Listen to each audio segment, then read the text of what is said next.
Sister Lucia dos Santos was just a child when she, along with her cousins Francisco and Jacinta, witnessed the apparitions of the Virgin Mary in Fatima, Portugal in 1917. During these encounters, the Blessed Mother entrusted the children with 3 profound secret messages that would later become the subject of both devotion and mystery around the world.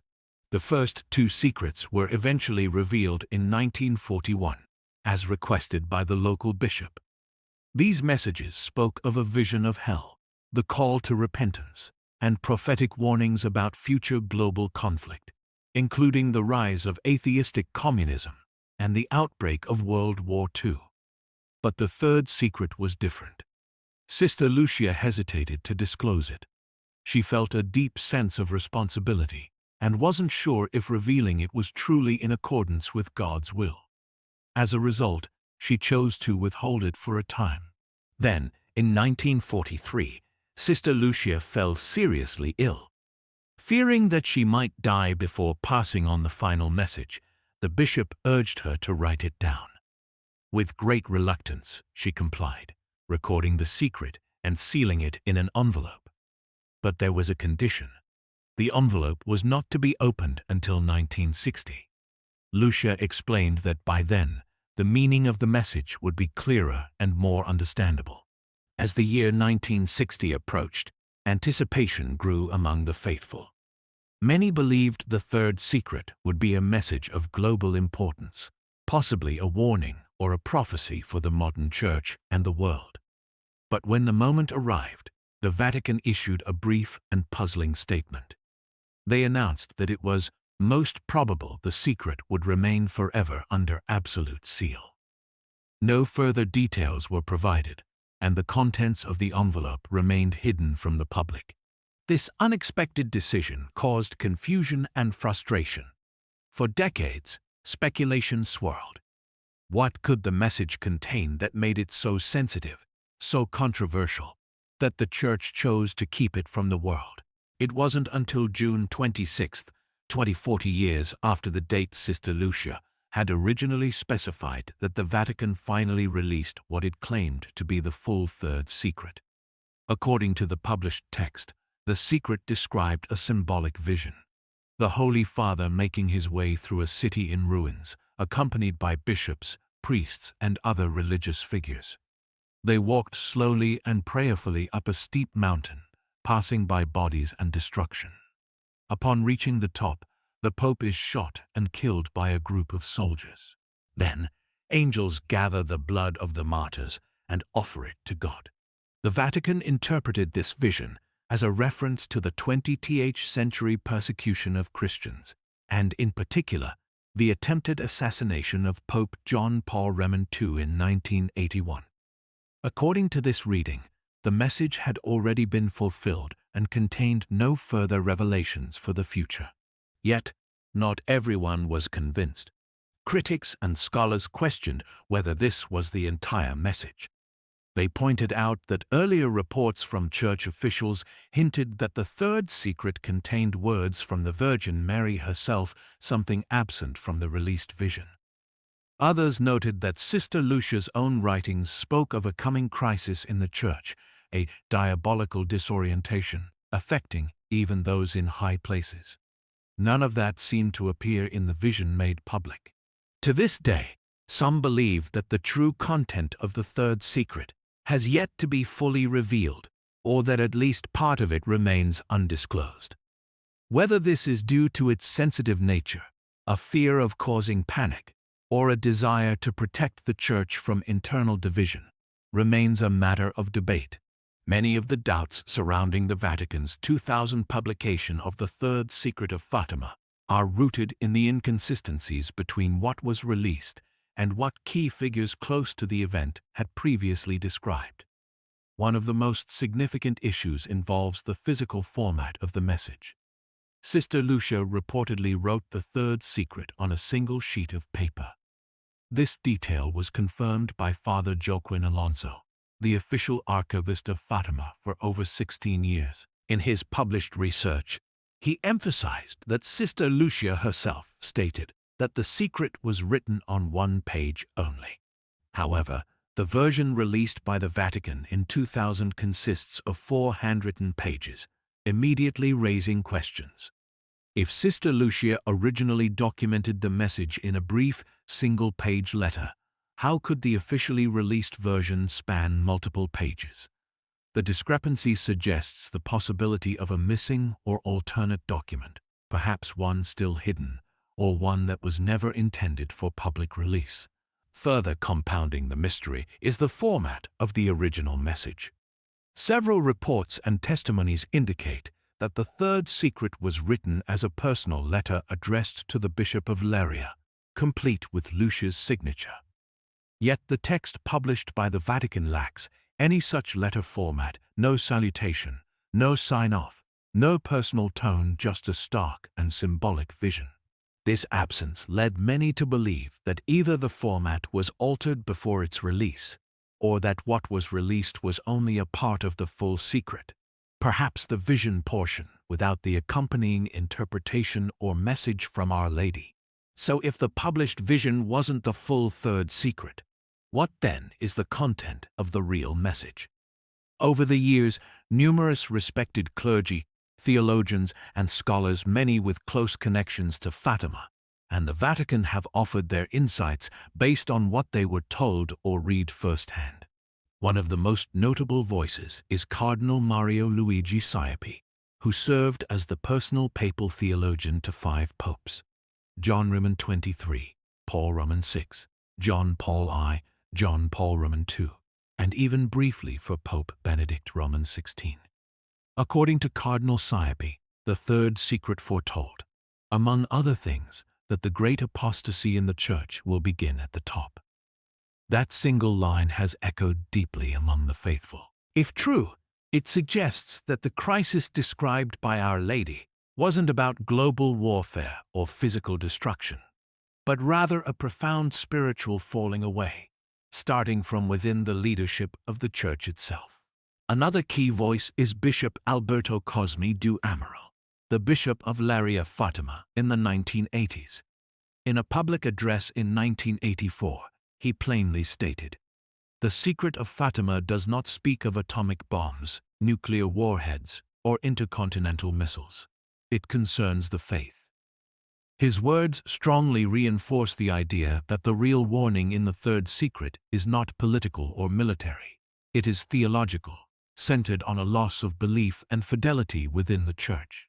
If these statements are accurate, then the core of the Third Secret may be not just a symbolic vision, but a grave warning about internal decay, about confusion, division, and even corruption entering into the very heart of the Church. For many believers, this is not only plausible, but painfully visible in the modern era. And yet, the Vatican has never acknowledged such interpretations publicly. Instead, it maintains that the vision released in 2000 is the complete and final message of Fatima. But the contradictions both in format and content have left many Catholics wondering, was something kept hidden for the good of the Church? Or was something too alarming to release in full? Either way, the mystery continues to stir hearts and minds. And for those who take Fatima seriously, the call to prayer, penance, and fidelity remains as urgent as ever, perhaps now more than ever. Many people misunderstand the nature of the Third Secret of Fatima, associating it with predictions of global catastrophes like nuclear war or natural disasters. But this interpretation has been firmly rejected by those closest to the original message. According to Bishop Alberto do Amaral, who served as Bishop of Leiria Fatima, the secret concerns only our faith, the Catholic faith. He insisted that to link the message with apocalyptic events or nuclear destruction was a misreading of its true spiritual and theological essence. In his view, the real warning of the Third Secret is about a deep internal crisis, one rooted in the loss of faith itself. Reverend Dr. Charles Theodore Gammer Adupala, a respected theologian who attended the Second Vatican Ecumenical Council between 1962 and 1965, later revealed that he had seen a version of the Third Secret. He noted that something critical was missing from the version the Vatican made public in 2000. According to him, there was a portion of the original message that predicted the decline, or even the collapse of the modern Catholic Church as it had been known. The omission of this detail, he believed, drastically changed the understanding of the message. It suggested not just persecution or symbolic suffering, but a profound institutional unraveling, something that would be too uncomfortable for the Vatican to acknowledge publicly. Adding to this perspective was Father Paul Kramer, a Fatima scholar who studied the Third Secret extensively. Based on his decades of research and conversations with other clergy, he reported that the core of the secret dealt with what he described as an unbelievable and total doctrinal, moral and spiritual collapse within the very structures of the Catholic Church. According to him, this collapse would not come from outside forces, but from within, from the heart of the Church's leadership. This assertion, though controversial, is echoed by several other clerics and scholars who believe the secret points to a moment of profound internal crisis. Among the most fascinating insights came from Cardinal Silvio Oddi, who served as secretary to Archbishop Angelo Giuseppe Roncalli, later known as Pope John Roman XXIII. Cardinal Oddi shared his own theory about the Third Secret's content. He asked a provocative question. What happened in 1960 that could possibly be connected to the Secret of Fatima? For him, the answer was clear: the preparatory phase for the Second Vatican Council. It was the most significant ecclesial event of the era, and Oddi speculated that the secret might be linked to it. He went further, recalling a personal conversation with Pope John Roman XXIII. Based on the Pope's demeanor and choice of words, Cardinal Oddi concluded, though carefully noting it was only a hypothesis, that the Third Secret may have contained elements critical of certain directions the Church might take, possibly with a warning tone that didn't align with the hopeful spirit the Pope wished to project at the time. Pope John Roman XXIII had called the Second Vatican Council with the intention of guiding the Church toward a renewed engagement with the modern world. His vision was to address not just internal ecclesiastical matters, but to begin a deeper reflection on how the Church could respond to the spiritual and moral needs of all humanity. He believed that the starting point for this renewal was the evangelical perfection of consecrated persons, those dedicated to a life of prayer, sacrifice, and holiness. But if the Third Secret truly included a prophetic warning about a loss of doctrinal clarity, moral confusion, or even a crisis in consecrated life, that message could have appeared to be in tension with the optimistic spirit of the Council's convocation. This could explain why Pope John Roman XXIII reportedly chose not to release the secret in 1960, despite Sister Lucia's original instruction. This convergence of testimonies, clerical, theological, and historical, paints a striking picture that the real essence of the Third Secret may be less about a physical catastrophe and more about a spiritual one. A crisis not of the world, but of the soul. A warning not about bombs or armies, but about faithlessness, confusion, and division within the Church itself. And if that's the case, then the message of Fatima is not only still relevant today, it may be more urgent than ever. While the Second Vatican Council is often celebrated for its achievements, such as renewing the Church's engagement with the modern world and emphasizing the universal call to holiness, its aftermath was also marked by profound internal struggles. Many observers, including bishops and cardinals, have acknowledged that not all the fruits of the post-conciliar period were positive.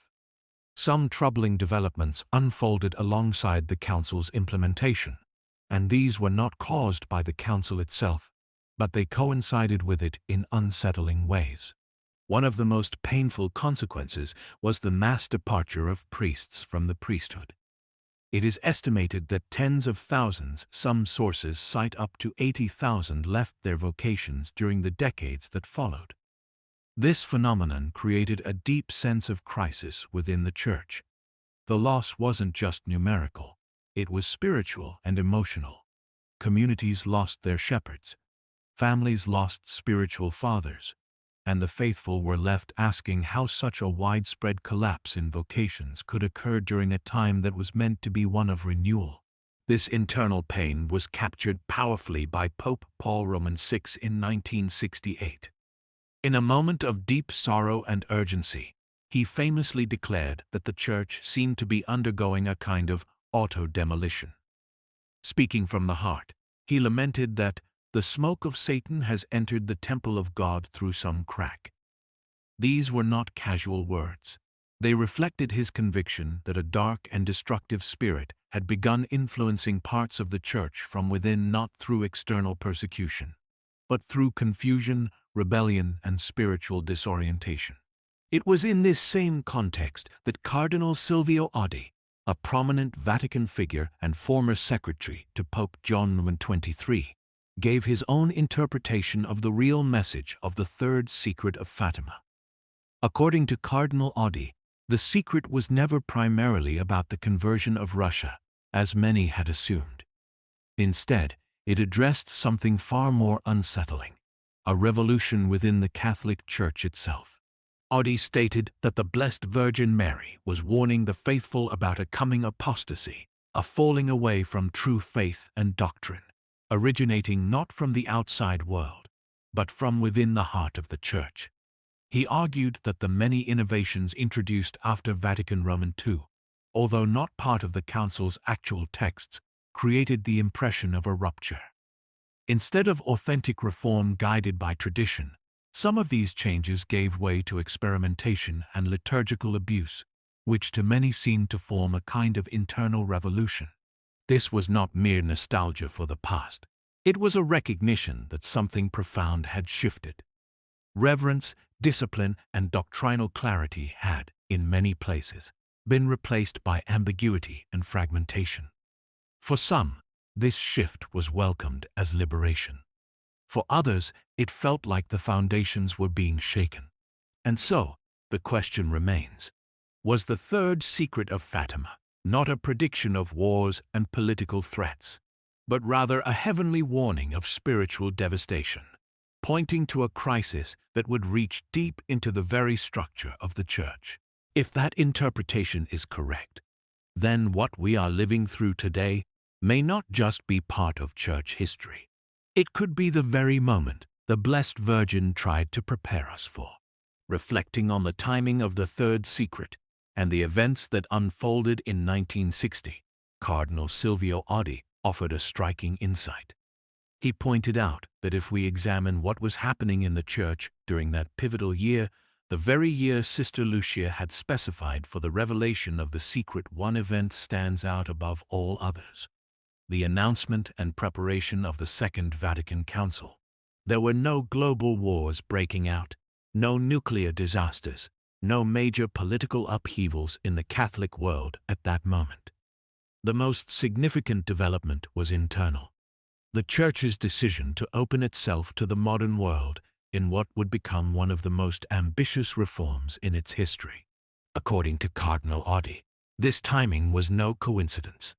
He believed that the launching of Vatican Roman II and the changes that followed may have been intimately connected to the message contained in the Third Secret. Though the Council's intentions were pastoral and noble, what followed in its wake, confusion, dissent, and liturgical upheaval, suggested to many that the true warning of the secret may have been about the spiritual consequences of this moment in history. It is for this reason that many clergy, theologians, and lay faithful have come to believe that the Second Vatican Council, or at least how it was implemented and interpreted in practice, may in fact be the fulfillment of what was foretold in the Third Secret of Fatima.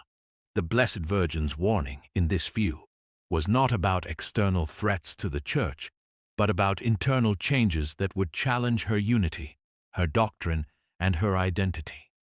A silent revolution that would not march in the streets, but one that would unfold quietly within seminaries, chancelleries, and sanctuaries. And while the Council itself remains a valid and authoritative expression of the Church's magisterium, its legacy has been a battlefield, one that continues to divide, challenge, and shape the Church to this day. Whether one fully accepts this interpretation or not, one thing is clear. The events surrounding the Third Secret of Fatima are far from settled history. They continue to provoke deep questions about the Church's past, its present struggles, and its future direction. The Third Secret of Fatima continues to stir hearts, provoke debate, and challenge assumptions, not just because of what it says, but because of what it might mean. For decades, its delayed release and the ambiguity surrounding its contents have left the faithful wondering. What exactly was heaven trying to tell us? Was the secret a prophecy of physical destruction, or something more dangerous, a spiritual devastation from within? If we listen closely to the testimonies of those closest to the message, cardinals, bishops, and scholars, we begin to see a recurring pattern. They speak not of wars and missiles, but of apostasy, confusion, and a silent revolution within the Church itself. It is this idea that the greatest threat to the faith may come from within that has proven the most difficult for many to accept. It's easier to fear external enemies than to confront the possibility that sacred traditions, once passed down with reverence, could be abandoned or distorted from inside the walls of the Church. The years following the Second Vatican Council were marked by immense change, some of it hopeful, some of it troubling. While the Council itself aimed to renew the Church's mission in the modern world, it also opened the door to interpretations and reforms that, in practice, led to widespread confusion.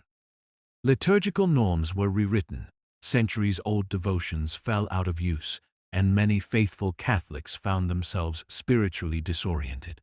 This is not a condemnation of the Council, but an honest acknowledgement of the challenges that followed. Even Pope Paul VI, who shepherded the Church through that period, recognized the danger. He did not speak in vague terms. He warned the world that the smoke of Satan had entered the Church not from outside, but through some crack in her own walls. If that sounds dramatic, consider the impact. Tens of thousands of priests left their vocations. Religious orders declined. Catechesis was weakened. And with it, generations of Catholics grew up uncertain of what the Church truly teaches. For those who believe that the Third Secret of Fatima warned of a coming apostasy, these events are not a surprise, they are the very fulfillment of the message. Not a sudden collapse, but a slow unraveling of faith, discipline, and clarity. Not persecution by enemies, but by doubt, by pride, by a loss of reverence and fear of God. And yet, in the midst of all this, the message of Fatima remains a message of hope. The Blessed Virgin did not appear to condemn, but to call her children back to the truth. Her requests were simple but profound. Prayer, especially the Rosary. Penance, offered for the conversion of sinners. And above all, a return to God through the Immaculate Heart of Mary. She promised that in the end, her heart would triumph not through political power or violence, but through the conversion of hearts. This is not just a message for popes, bishops, or theologians. It is a message for each of us. Because the Church is not only a hierarchy, it is a body. And every part of the body matters. Every soul who chooses holiness strengthens the whole. Every prayer, every sacrifice, every act of faith is a defense against the darkness. We may never know, with certainty, whether the full contents of the Third Secret have been revealed. But maybe that's not what matters most. Maybe the true test isn't about uncovering hidden texts or deciphering heavenly code. Maybe the real question is whether we are living the message. Do we take our faith seriously? Do we pray with sincerity? Do we teach our children truth instead of comfort? Do we defend the Church not just in word, but by our own example of integrity and virtue? Fatima was not just a moment in history. It was a divine interruption, a heavenly reminder that time is short and eternity is real. That the greatest battles are not fought in courts or parliaments, but in the soul. That the triumph of good is not guaranteed, unless we participate in it through grace, through prayer, through unwavering commitment to Christ. And so, as we look at the state of the world and the state of the church, we must not lose heart. Yes, there is confusion. Yes, there is compromise. Yes, there is division. But there is also the light of faithful men and women, quietly holding fast to the gospel, quietly honoring the sacraments, quietly keeping watch while the world sleeps. These are the ones who will help rebuild. Not through power, but through perseverance. Not through politics, but through purity of heart. They are the seeds of renewal. And you watching this, reflecting on this, you may be one of them. The triumph of the Immaculate Heart is not just a prophecy. It is a promise. And it begins wherever a soul says yes to God again. Wherever someone picks up the rosary. Wherever someone kneels in repentance. Wherever someone chooses to love the truth more than comfort. So don't be afraid of the storm. Be faithful in the middle of it. The battle is already won, but we are still called to fight. Let us not be silent. Let us not be lukewarm. Let us respond, as the children of Fatima did, with courage, humility, and trust, because the message wasn't just for them. It was for us.